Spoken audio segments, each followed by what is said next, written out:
사랑하는 성도 여러분, 오늘 이 본문을 보면은 몇 가지 중요한 내용들이 반복되는 단어가 있습니다.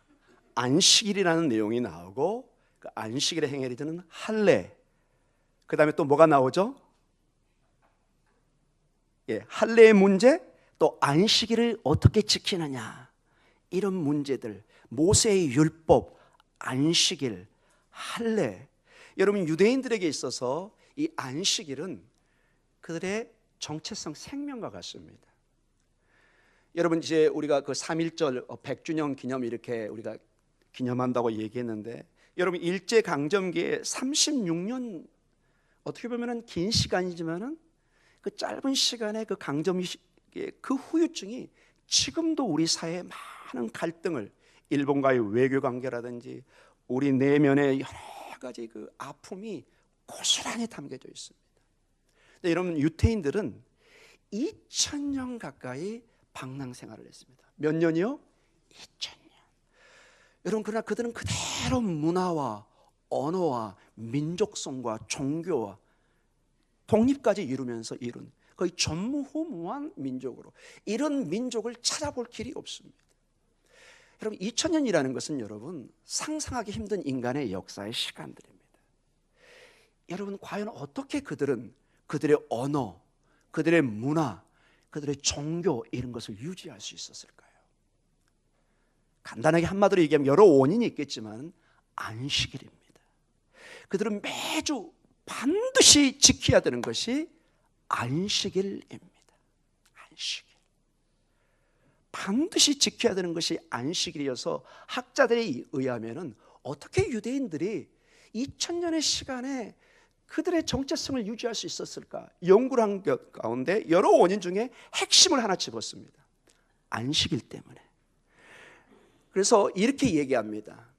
유대인들이 안식일을 지킨 것이 아니라 안식일이 유대인을 지켰다, 이렇게 결론을 내렸습니다.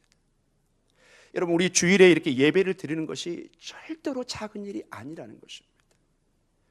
이들은 이 안식일을 지키면서 그들의 아픔을, 고난을, 그들의 핍박을, 심지어는 여러분 2차 대전 때 600만이 학살되는 그 독일의 그 아우슈비츠나 그 수용소 속에서 도저히 예배를 드릴 수 없는 상황 속에서도 안식일이 될 때 그 고통 가운데 그걸 지키기 위해서 몸부림치는 그런 역사적 자료들이 있습니다.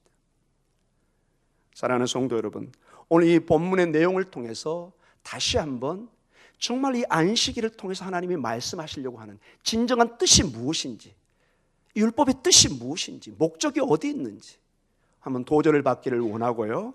오늘 잠깐, 긴 내용은 아니지만은 정통 유대인의 가정에 아마 한국인 기자들이 가서 찍은 것 같습니다. 동영상에 있어서 한 2분 정도 됩니다.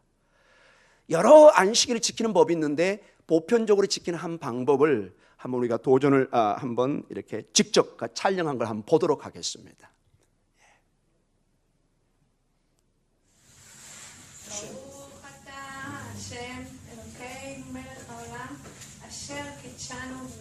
וציוונו להדליק נרות של שבת. אמן.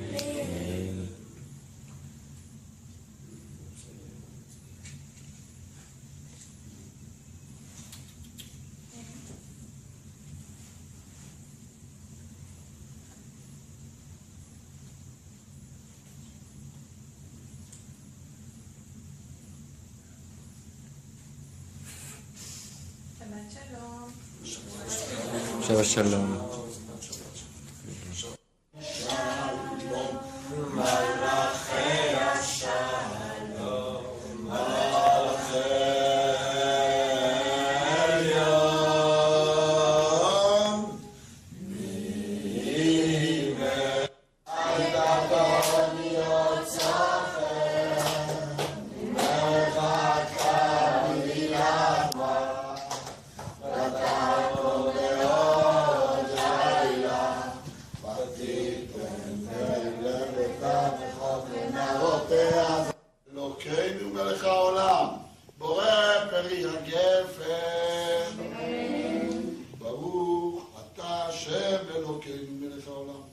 אשר קידשנו במצוותיו ורצבנו בשבת קודשו ואהבה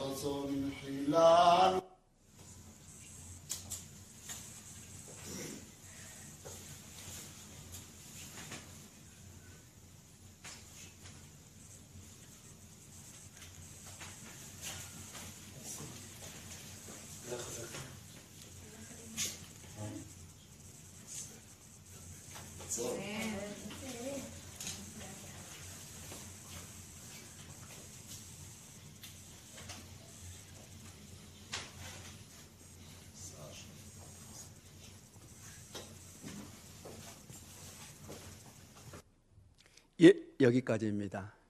사랑하는 성도님, 이 영상을 좀 가져온 거는 유대인들의 그 안식일 지내는 그러한 모습도 보여주고 싶었고, 저는 마지막 부분에 그 집안의 가장인 아버지가 뭐 하고 있죠?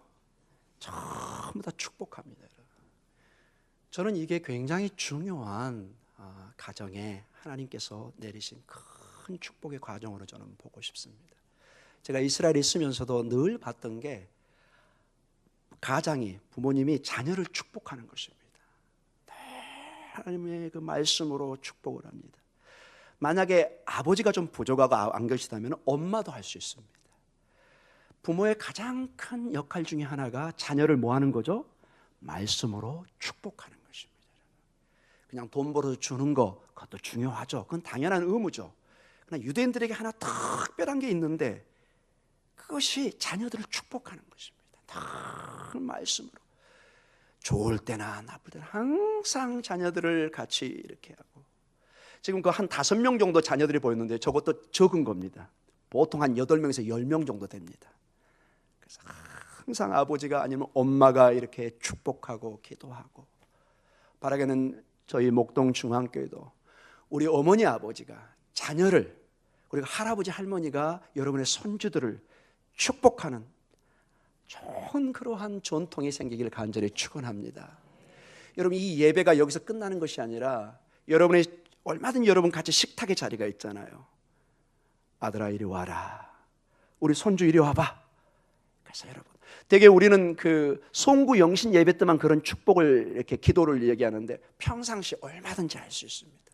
매일매일이 힘들다면은 이렇게 주일이라든지 하면 가족들이 만나서, 아마 여러분 자녀들이 갑자기 하려면 멋쩍어 할 겁니다. 그런데 하시기 바랍니다. 이것처럼 좋은 여러분 하나님의 축복의 길은 없습니다. 아멘. 꼭 여러분 축복하십시오. 오늘 아마 이 설교에 이것만 배워가도 여러분의 가정에 놀라운 축복의 통로가 열 줄 믿습니다. 자, 이 안식일의 이러한 지금도 여러분 예수님 당시부터 지금까지 2000년이잖아요. 그러면 여러분 이 안식일의 역사가 신약만 있나요? 구약도 있잖아요. 그러니까 보통 3000년, 4000년 전에 거의 이 전통이 지금까지 이루어진 것입니다. 이게 형식이 아니라 정말로 그들은 이 안식일을 귀하게 여깁니다. 아무리 바빠도 이 시간만은 특별히 외국에 가 있지 않는 이상은 반드시 부모 집에 모여서 이 예식을 하게 되어 있습니다. 자, 이러한 안식의 이 일들이 안식일의 문제와 그 다음에 이 율법의 문제가 오늘 본문의 주 내용입니다. 다시 한번 예수님이 어떤 의도로 이 안식일의 의미를 부여하고 있는지 한번 도전을 받기를 원합니다. 오늘 본문은 19절로 시작합니다. 우리 같이 한번 읽어볼까요? 7장 19절입니다. 모세가 너희에게 율법을 주지 아니하였느냐? 너희 중에 율법을 지키는 자가 없도다. 너희가 어찌하여 나를 죽이려 하느냐? 아멘. 이 19절의 말씀의 배경은 앞선 말씀의 배경입니다. 예수님께서 초막절에, 장막절에 안 올라가신다고 하시다가 비밀리에 올라가서 자신을 드러내지 않다가 나중에 성전에서 말씀을 가르칩니다. 이 군중들과 종교지도자들이 깜짝 놀랍니다. 아니, 도대체 이 사람은 어떤 교육을 받았길래 이토록 놀라운 권위 있는 말씀을 전하는가?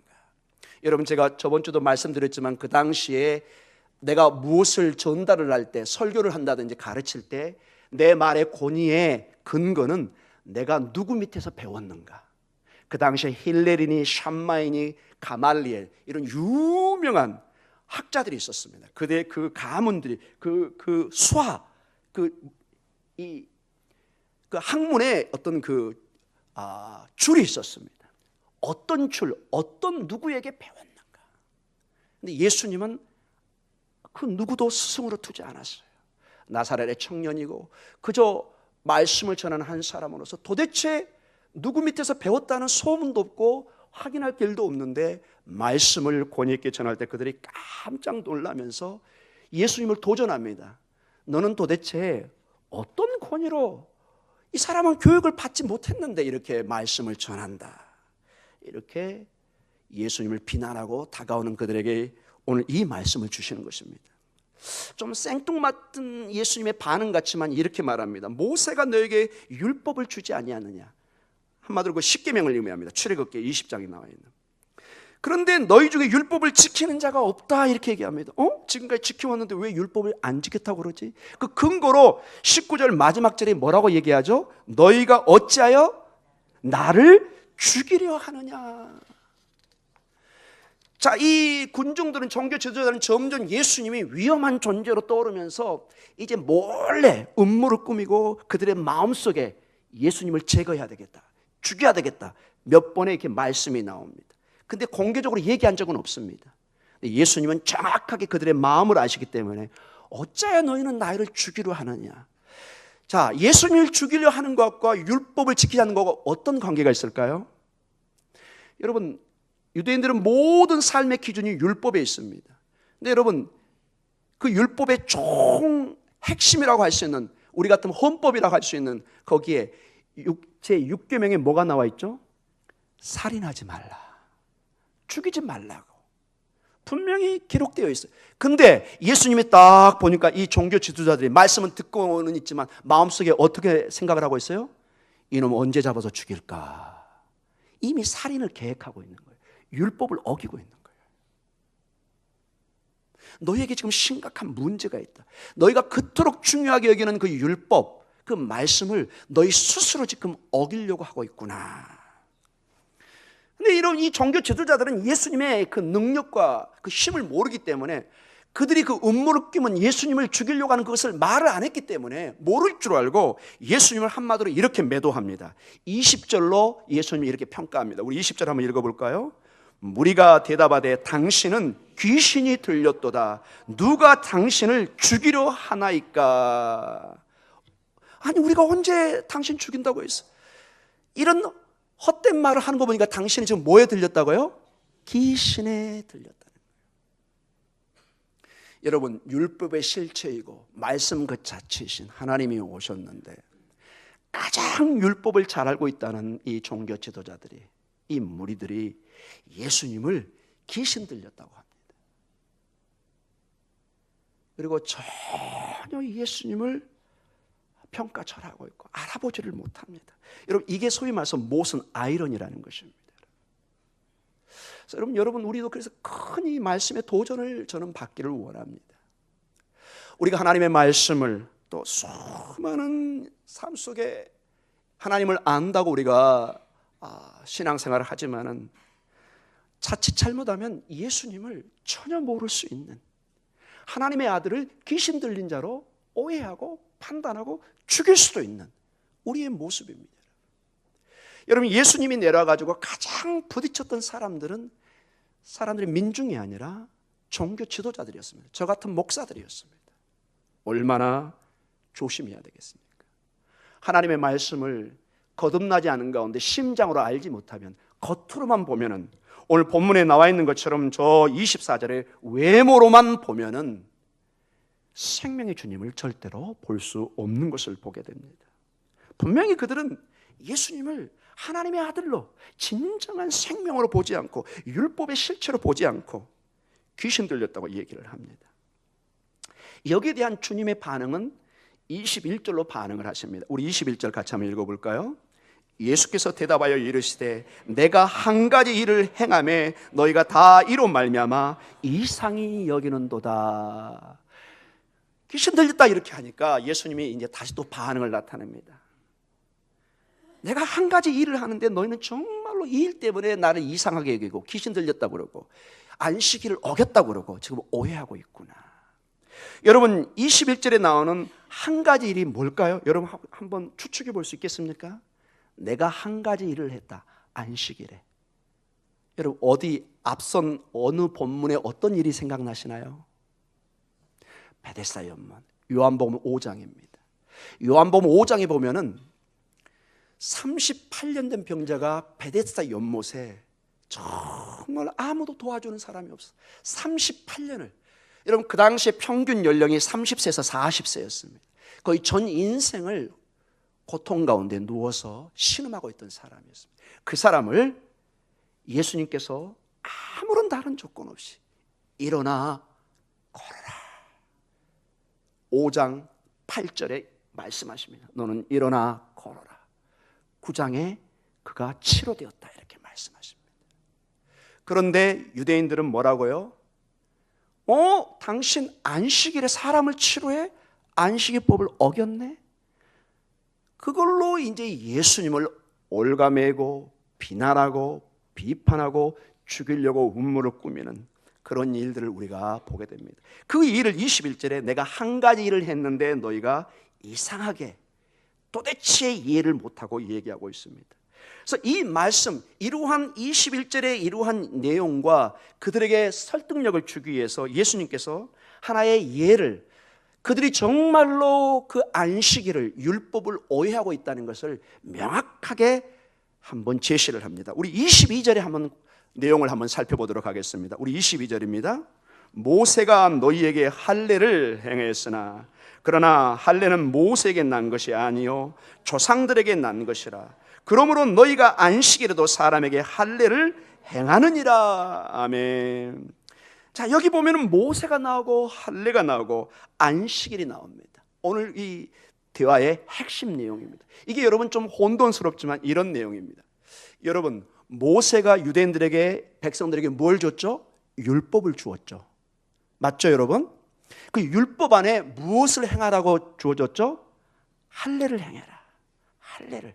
여러분, 할례는 안식일처럼 반드시 난 지 8일 만에 유대인의 사내 아이에게는 반드시 해야 됩니다. 이거는 선택의 여지가 없습니다. 이것이 유대인의 정체성입니다. 그런데 가만히 오늘 본문 보면 가로쳐놓고 무슨 내용이 나와 있습니다. 이게 좀 중요합니다. 여러분 22절 가만히 봐보세요. 가로쳐놓고 할례가 모세가 주긴 줬는데 그 다음에 가로쳐놓고 뭐라고 나오죠? 그러나 할례는 모세에게서 난 것이 아니요 조상들에게서 난 것이라. 모세가 어느 날 갑자기 처음으로 유대 백성들에게 할례를 하라고 명령한 것이 아니라 조상들에게, 대표적으로 어떤 조상이죠? 창세기에 아브라함이잖아요. 아브라함에게 너와 나와 언약의 상징으로, 표징으로 뭘 하게 하죠? 할례를 하게 합니다. 이미 아브라함과 이삭과 야곱, 믿음의 조상들, 그들의 조상이 이미 할례는 하나님과의 중요한 언약의 표징으로 사내 아이의 그 표피를 자르게 하는, 그래서 생명이 우리에게 있지 않고 하나님에게 있게 한다는 그 중요한 사인으로 할례를 행하게 합니다. 그걸 그대로 받아서 지금 모세가 이 일을 명령하고 있는 것입니다. 자, 그런데 여러분 중요한 일이 하나가 있습니다. 여러분 22절을 다시 한번 읽어보시오. 어떤 이상한 점이 있는가? 22절 같이 읽습니다. 모세가 너희에게 할례를 행했으니 그러나 할례는 모세에게 난 것이 아니요 조상들에게서 난 것이라. 그러므로 너희가 안식일에도 사람에게 할례를 행하느니라. 자, 여기에 혹시 여러분 좀 부딪히는 내용이 안 보이시나요? 안식일에는 이런 자르는 일, 뜨개질, 어떤 일, 치료의 일을 하면 돼요, 안 돼요? 안 돼요. 이런 잘못하면 돌에 맞아 죽습니다, 여러분. 지금은 덜하지만 2000년, 3000년 전에는 정말로 안식일을 어기는 사람은 동구 밖에 가서 돌로 쳐서 죽였습니다. 심각하게 다뤘습니다. 그들이 반드시 지켜야 될 안식일과 동시에 이 법을 어기면 아주 엄하게 다뤘습니다. 그런데 그 중요한 안식일 법에 여러분 뭐가 딱 하나가 걸려 있어요? 할례가 걸려 있어요. 여러분 할례가 왜 문제가 될까요? 할례는 며칠 만에 할례를 한다고요? 난지 8일 만에 반드시, 이거는 모세 이전에 조상으로부터 주어지는 절대적인 권위를 가지고 있는 거예요. 근데 아기가 낳았는데 꼭 안식일을 피해서 할례 날짜가 정해질 수 있을까요? 여러분 하다 보면은 이 아이가 태어나서 하루, 이틀, 3일, 8일째 무슨 날이 걸릴 수 있어요? 안식일이 걸릴 수 있는 거예요. 얼마든지 그런 일이 있을 수 있잖아요. 그래서 심각한 문제가 된 거예요. 안식일은 이걸 하면 안 돼요. 자른다든지 무슨 일을 하면은. 여러분 이스라엘에서 제가 깜짝 놀란 게 여러분 제가 한번 말씀드렸잖아요. 엘리베이터를 못 탄다니까요. 이건 누르면 일이 되니까. 그래서 고민하다가 특수 엘리베이터를 만들었습니다. 안식일 날은 무조건 지가 열리고 닫히고 진짜로 그렇게 되고. 그리고 여러분 삼성에서 어떤 냉장고를 팔고 있는 줄 아세요, 여러분? 제가 특정 회사를 얘기 좀 죄송하긴 한데 LG도 좋은 회사입니다, 여러분. 제가 전자제품만 얘기한다면 여러분 안식일에 여러분 이게 예를 들어서 여러분 냉장고 문을 이렇게 열잖아요. 뭐 음식이 있어서. 그럼 여러분 냉장고 안에 여러분 어떤 사인이 하나 있어요? 뭐가 켜져요? 불이 안 켜지는 냉장고가 있으면 제가 기도하겠습니다. 빨리 새로운 냉장고를 구입할 수 있도록. 딱 냉장고를 열면 불이 켜져서 안을 볼 수 있게 합니다. 근데 그 일까지도 안식일법에는 안 돼요. 불이 꺼졌다 켜졌다 이거 안 돼요, 이런 거. 그래서 일반적인 냉장고는 종교인들이 안 사요. 이게 안식일법을 자기도 모르게 어기게 되니까. 삼성이 또 어떤 회사입니까, 여러분? 아이들을 내가지고 안식일에는 이게 자동적으로 불이 안 켜지게 해가지고 이 회사라는 건 어마어마한 마케팅을 하는 거죠, 여러분. 하나만 더 얘기하면 여러분, 우리 기아 회사 있죠, 기아, 현대 이제 하나가 됐지만은 여러분 이 기아가 히브리 말로 조금 발음을 잘못하면 토하다 이런 뜻이 있습니다. 아프다. 그래서 그냥 기아를 수출하면 사람들이 안 사요. 토한다는 차를 왜 사겠어요? 그래서 이름을 바꿨습니다. 카야 이런 식으로. 기아가 아니라. 그 정도로 이름을 바꿔서까지도 이렇게 장사를 하는. 여하간 유대인들은 정말로 철저히 이 안식일법을 정말 문자적으로 끔찍할 정도로 지키는데 이 할례가 걸려 있는 것입니다. 그래서 결론을 해석을 이렇게 내렸습니다.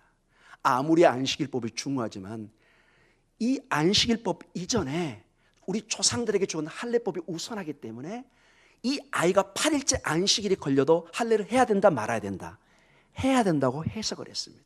즉 율법의 폭넓은 해석을 허용한 거예요. 율법의 더 완성된 의미를 허용한 거예요. 예수님 이걸 정확하게 알고 있는 거예요. 너희도 할례를 안식일에 행하지 않느냐.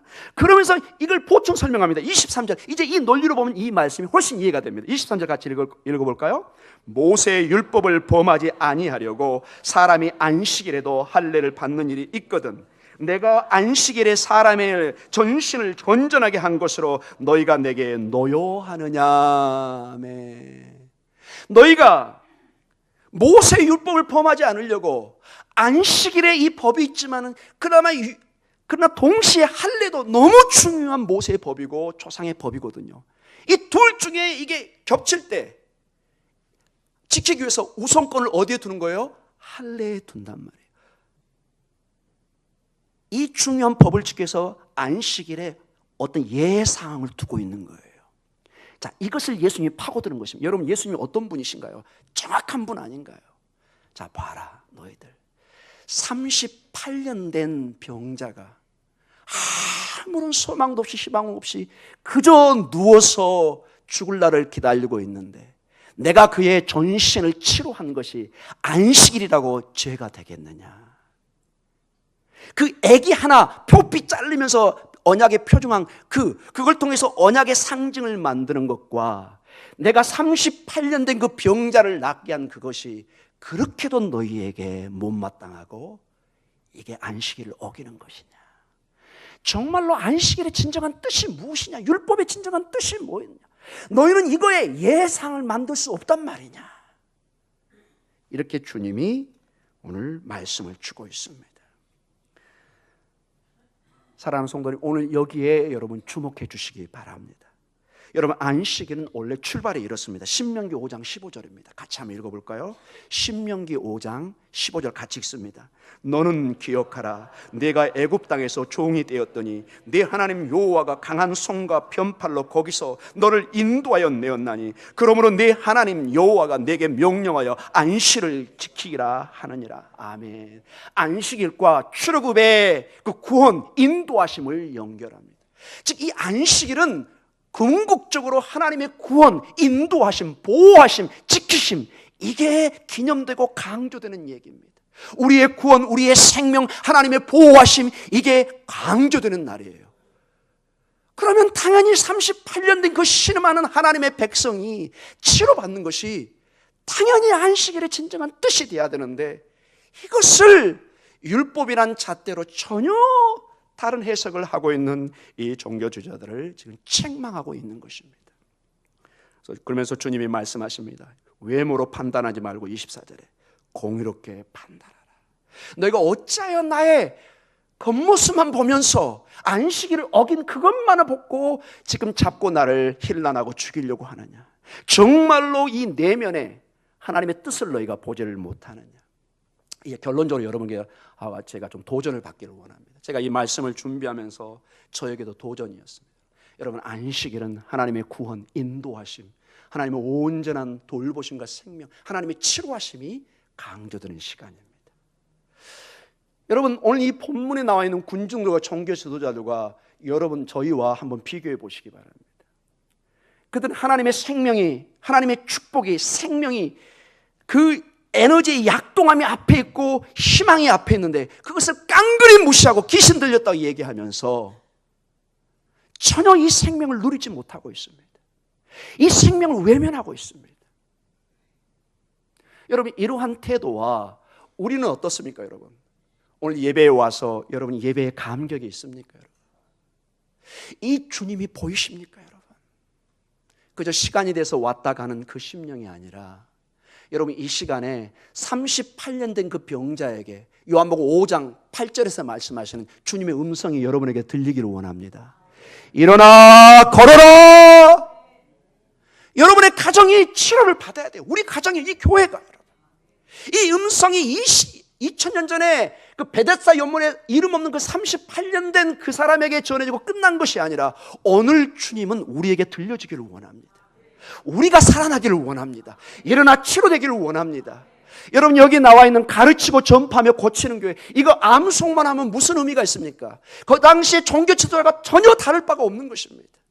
성경은 암송하는 것도 중요하지만 이것이 하나님의 말씀이 내 안에 생명으로 약동해야 되는 것입니다. 여러분과 저를 새롭게 치료의 역사로, 고침의 역사로, 회복의 역사로 인도하셔야 됩니다.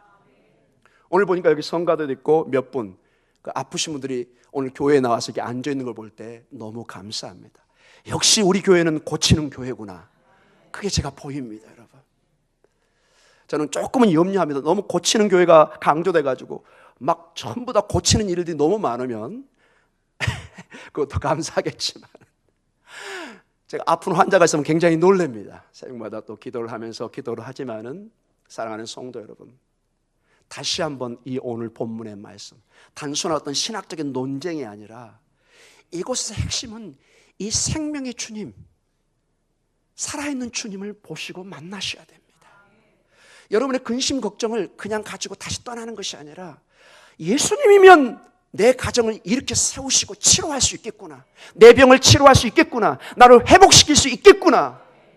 이 말씀이 왜 다른 사람에게만 2000년 전에만 적용되어야 됩니까? 오늘, 어제나 오늘이나 영원토록 동일하신 그 주님, 생명의 말씀, 오늘도 우리에게 말씀으로 생명으로 임하시는 그분, 예배 가운데 임하시는 그분, 여러분의 심령에 임하셔서 고침의 역사, 치료의 역사, 겉으로만 보는 것이 아니라 그분의 능력이, 치료가, 인도하심이, 생명이 여러분에게 나타나는 은혜가 있기를 간절히 축원합니다. 그 마음이 저에게 간절히 왔습니다. 그분을 만나시고 그분과 함께 동행해 가시며 한 주간의 삶이 이 주님과 춤을 추며 감격하며 새롭게 여러분의 영혼이 봄의 생명처럼 일어나는 축복이 있기를 간절히 축원합니다. 기도하겠습니다.